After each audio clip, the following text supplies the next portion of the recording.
Hi hello నమస్తే welcome to Anantha TV.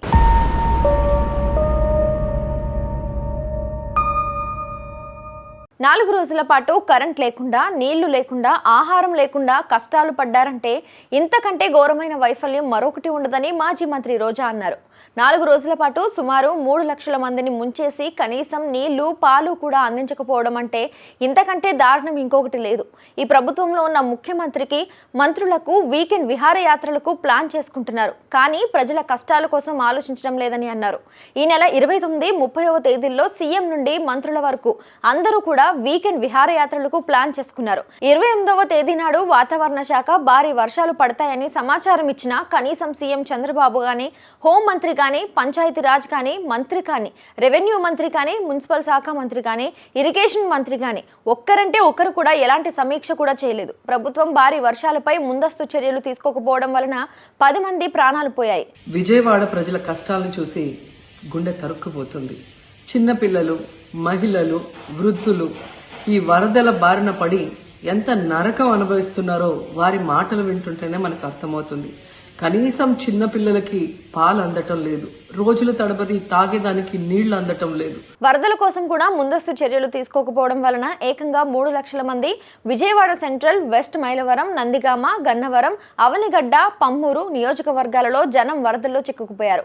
మా జగనన్న ప్రభుత్వంలో ఉన్నప్పుడు వర్షాలు, వరదలు, తుఫాన్లు వస్తున్నాయన్న సమాచారం ఉంటే ముందుగానే సచివాలయాలు, వాలంటీర్ వ్యవస్థ ద్వారా ప్రజలను అప్రమత్తం చేసేవాళ్ళం.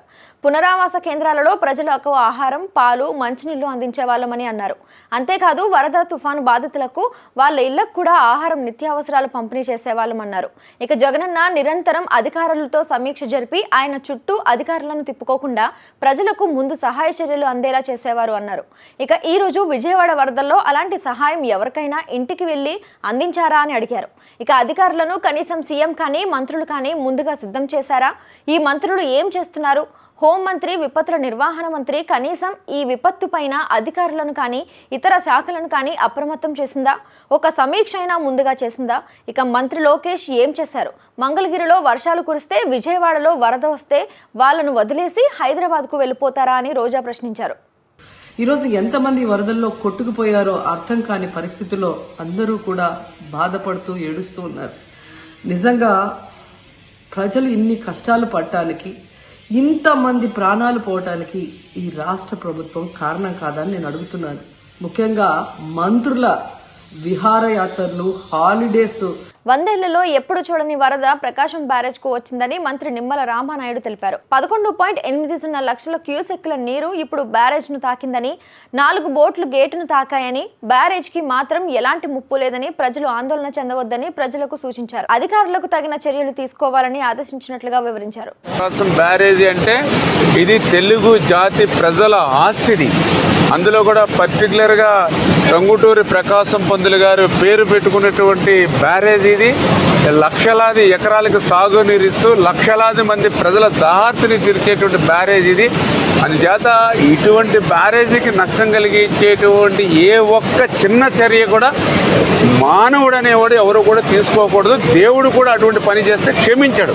అందుచేత ఆ విషయం మీద కూడా మేము తర్వాత ఆలోచన చేస్తాం. ముందు ఇమ్మీడియట్లీ జరిగినటువంటి ఇబ్బంది ఏదైతే ఉందో దాన్ని క్లియర్ చేసి, ఒక పడవ అయితే క్రిందకి కొట్టుకుని పోయిందని చెప్తూ ఉన్నారు. ఆ గ్యాప్లోంచి మిగిలింది కూడా ఏంటనేది కూడా మనం ఎంక్వైరీ చేసుకుని దాన్ని కూడా పడవలను తీయడానికి కూడా ఏజెన్సీని కూడా ప్రమోట్ చేసుకుని ఇప్పుడు ఆల్రెడీ 11,40,000 క్యూసెక్ల వరకు కూడా ఇప్పుడు వాటర్ ఫ్లో ఉంది. కాబట్టి రేపటికి కొంచెం తగ్గుముఖం పడుతుంది, ఎల్లుండికి ఇంకా తగ్గుముఖం పడుతుంది అనేది మాకు ఉన్నటువంటి ఫోర్కాస్ట్ ద్వారా అంచనా ఉంది. అంచేత రాబోయేటువంటి 2 రోజుల్లో అది కూడా ప్లాన్ చేసుకొని ఏదైతే ఆ పడవలు అంటే అది 4 పడవలు అని చెప్తూ ఉన్నారు, అది ఎంతవరకు 4, 3 అనేది కూడా మేము ఐడెంటిఫై చేసుకుని ఆ ఉన్న అడ్డుపడినటువంటి పడవలను కూడా 1-2 రోజుల్లో ఆ వాటర్ ఫ్లోని దృష్టిలో పెట్టుకుని, ఎందుకంటే ఇప్పుడు మళ్ళీ దాన్ని జాగ్రత్తగా మళ్ళీ వెలుపలికి తీయాలి. ఏమాత్రం కొంచెం మళ్ళీ అది ఎఫెక్ట్ అయ్యి గేట్లకి టచ్ అయినా లేదా ఇంకోటైనా మళ్ళీ దానికి ఏదైనా ఏమాత్రం చిన్న ఇబ్బంది వచ్చినా మనకి రేపు గేట్లు క్లోజ్ చేయడంలో కానీ ఓపెన్ చేయడంలో ఇబ్బంది ఉంటుంది. కాబట్టి దాన్ని కూడా జాగ్రత్తగా ఆ ఫ్లోని దృష్టిలో పెట్టుకుని తీసేటువంటి పరిస్థితి ఉంటుంది. దానికి కూడా కన్ననాయుడు గారు ఆల్రెడీ మనకి అవైలబుల్ ఉన్నారు కాబట్టి ఆయన సహకారం కూడా తీసుకుంటామని చెప్పి తెలియజేస్తాం. ఒకటి, వర్షాభావ స్థితిగతుల నుంచి సాధారణ పరిస్థితులకు చేరే వరకు ప్రభుత్వ వరద బాధిత కుటుంబాలకు అండగా ఉంటుందని రాష్ట్ర హోంమంత్రి వంగలపూడి అనిత వెల్లడించారు.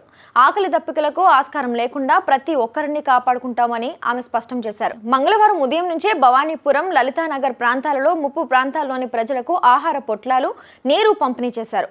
ఇక మోకాల్ లోతు పైన ఇంకా నీరు నిలిచి ఉండడంతో ట్రాక్టర్ పైన ప్రయాణం చేస్తూ ఆ కాలనీ వాసులకు ఆహారం పంచారు.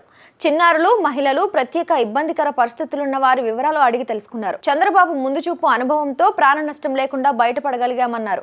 ఇక నీరు అధికంగా ఉన్న ప్రాంతాలను గుర్తించి డ్రోన్లు, హెలికాప్టర్ల ద్వారా ఆహారం అందించడం పైన ప్రభుత్వం దృష్టి పెట్టిందన్నారు. ఆమెతో పాటు గనుల శాఖ ముఖ్య కార్యదర్శి ముఖేష్ కుమార్ మీనా కూడా పాల్గొన్నారు.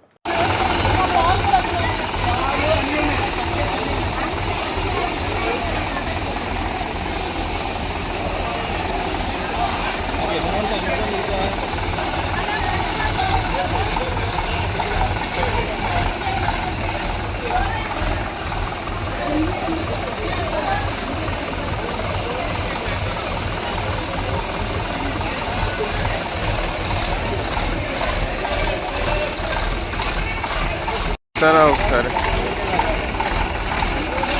సరే.